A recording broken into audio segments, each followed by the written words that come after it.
வணக்கம். காலை முரசு செய்திகள்.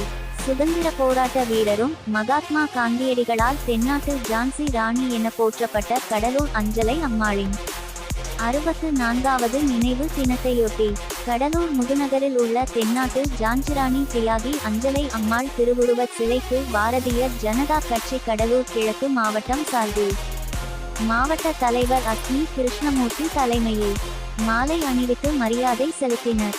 இந்நிகழ்ச்சியில் கடலூர் மாநகர மேற்கு தலைவர் வி அருண், கடலூர் கிழக்கு மாநகர தலைவர் பிரவீன் குமார், ராமமூர்த்தி, ஞானவேல், பெருமாள், பத்மினி, சித்ரா, வேலு வெங்கடேசன், கிருஷ்ணன், சத்யா, முருகன் மற்றும் பாஜக நிர்வாகிகள் கலந்து கொண்டனர். முடிவில் கார்த்திகேயன் நன்றி கூறினார்.